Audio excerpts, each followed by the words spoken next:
Welcome back to the 20 and 20 take two.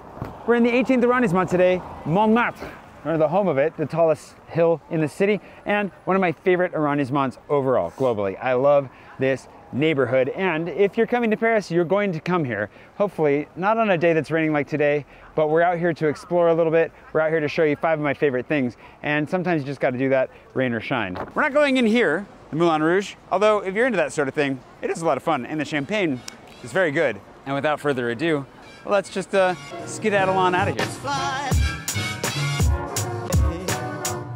So we've come to Clove, which is kind of the perfect combination of specialty coffee, like people that really genuinely care about coffee. Florian and Ella are a Franco-American couple that opened this about 9 months ago, and I've been hearing a lot about it from people that I trust and I respect, and so I thought it would be the great place to go to start the day by exploring a little bit here in the 18th, because obviously I'd like to explore a little bit too as we're doing this and see if I can find some new stuff for you. And it's the perfect combination because it is very handily located for anyone who wants to also go to Sacré-Cœur, the big white church on top of the hill. On there is the metro station that we got out of, and it's a metro station that I generally avoid because it tends to be pretty crowded, and it doesn't usually have exactly what I'm looking for, but it is a very convenient place to go get that really nice view of Sacré-Cœur, and now go around the corner, just hang a left, and then make the next right onto the next actual street, and you'll find Clove just a little bit up the street. You'll get some really good pour over, some amazing espresso coffee, I'm guessing too. Everybody seems to be very happy with it, and my friends all love a good flat white here.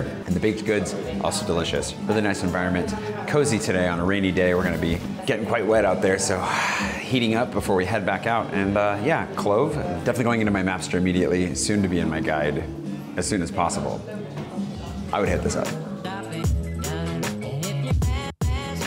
Thanks to today's patron producer, by the way, Joe Longworth, one of my oldest and longest he's not old, one of my oldest running patron producers that I've had for a really, really long time. If you're interested in one of these maps, this one's gonna be the most destroyed of all of them, but all of the maps that I've hand-drawn for the 2020 series, I'm going to be giving away to patrons at random at the end of this. So if you become a patron before the end of the series, there's a better chance that you'll get one of these maps. We'll just fold it up, send it to you, whether it's in perfect condition or it's as beat up as the 18th is gonna be. You can have a little piece of Paris in my pocket history in your pocket. It just might be a little bit of a limp mess. Okay, so we're at the Dalida statue, is what I was gonna highlight, both for good luck, because obviously if you touch her boobs, you might notice that they are the most polished portion of the bust, and everybody's coming up touching them for good luck. In love, in life. I'm not exactly sure where the luck's gonna come from or how it's gonna apply to you, but I do believe you're gonna get some good luck out of it, including one of the best views of Sacré-Cœur, I think one of my favorite, because it is framed in a street, a nice long winding street that goes up to Sacré-Cœur, and I would recommend that you come here. It's really close to another one of my favorite coffee shops that you'll find in my Day in Montmartre video if you wanna go and look that up. But as you go up here, you'll find some really nice photos, some of which I've actually turned into postcards and sent to my patrons in the past, and a couple of really interesting and fun houses, the most overrated of which is the Pink House, La Maison Rose. Everybody goes and takes photos of it. I'm not sure why. There's a much more interesting pink house just down the street from it, including some other buildings. I would wander around in this neighborhood for sure. You'll find some really cool stuff, including as well the vineyards of Montmartre. Not gonna recommend their wine necessarily, but I would recommend that you at least give it a check. And if you walk down the hill from here, we're gonna go see something really interesting, one of my favorite things that in the last 20 and 20 was destroyed and we weren't able to show you. We will be able to show you now, and then we'll get out of the rain, because poor little Cooper is literally shivering in the rain right now, and we need to get him to somewhere dry. So let's go do that. That's why we couldn't go into the Sacré-Cœur, was because of him. I really wanna go do it, but they recommend not doing it when it's rainy or windy and you can't bring a dog. And poor little, he looks pathetic, and we need to get him out of here. Let's go. I know this is super niche, but I love this metro sign, and when I tried to show it off during the last 20 and 20, it was broken because they tore it down during the World Cup because people are insane sometimes. So thankfully it's back up and it's worth the photo. It's a really classic, iconic photo. I think it's the only sign like it in the entire city. It's La Marque Colincourt, and if you go just up to the top of the stairs here, across the street, make a little left, you'll see the cemetery of Saint-Vincent, which also has some really nice backdrops and amazing. We were planning on going to another cemetery today. We'll see how we feel about the rain, but there's another bigger cemetery at the bottom of the hill that we might go to, named after Montmartre. But for now, we're gonna jump in the metro, get out of here because it's raining and we're hungry and it's time for food.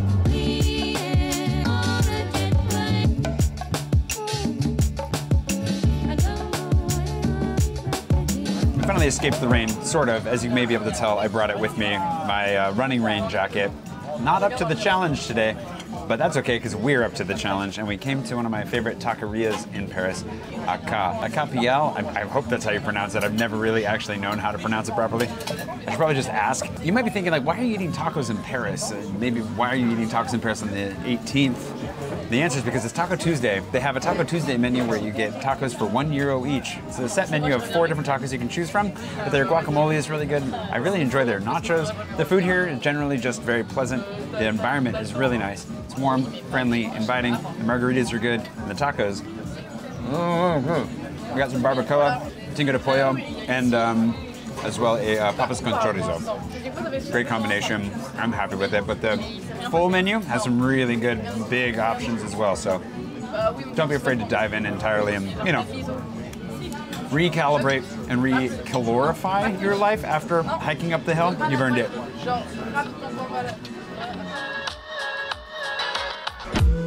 I was always confused because I thought that the St. Vincent Cemetery on top of Montmartre was the Montmartre Cemetery, but in reality, at the bottom of the hill, westerly, is a very large cemetery that is the Montmartre Cemetery, and it's amazing. It's really interesting because it has this road going over it, so you get some fantastic shots of tombs under a highway, kind of is what it feels like.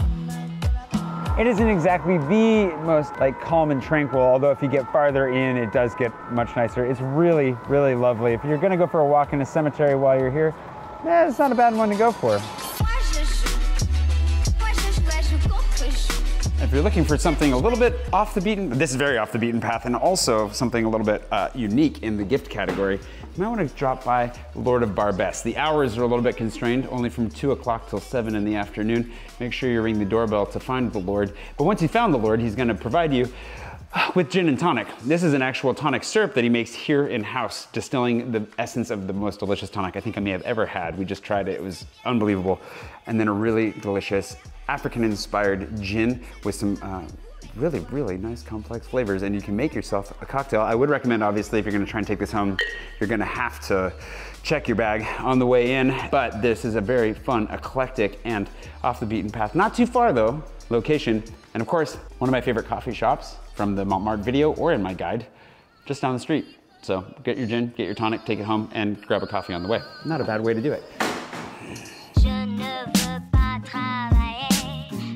Baraboule, however you're gonna say it. This is a bar that's actually hidden up behind the Moulin Rouge and the associated Machine, the nightclub right next door to it. It's fun, it's vibey. I can't guarantee 2 things. 1, I can't guarantee you'll actually be able to get in because there are often events here. There's an event happening right now, but they let us in, which is very nice. 2, the service, it gets kind of confusing, so just come in with a little bit of patience. If you have a family member or somebody in your crew who wants to go to the Moulin Rouge and you'd rather just wait outside, this is a great spot to go around the corner. And I mean, look at this place. It's fun, it's vibey, and if there is an event going on and you can get in, I've had some really good food here on some of those really fun events, and it's a better way of getting into the nightclub, if you ask me. That's my sign. Anyways, that'll do it for the 2020 Take 2 18th arrondissement. I love this neighborhood. There's so much to discover here, so much to see. We didn't even scratch the surface, really, but that should give you a good starter on some really fun and delicious places. Obviously, there are more in all my videos if you want to go watch a whole bunch of videos about places to go in Paris, or grab my guide at parisinmypocket.com. And of course, if you become a patron, you'll have a chance at getting a sticker that has a design like this. Hint, hint. There's something maybe going on here with the wardrobe change. Not sure I want to share too much more about it, but you'll see some patrons are getting a clue about that. And also my patrons at the Wanderer level and above have access to my Mapster, which until we get a little bit more advanced with my guide, which is coming soon, is a really good stopgap for a map of a lot of my favorite places here in Paris. And until the next time, next week for you, a few days for me, head to the 17th, so make sure you subscribe for that. What is there to do, eat, drink in the 17th? I'm about to show you.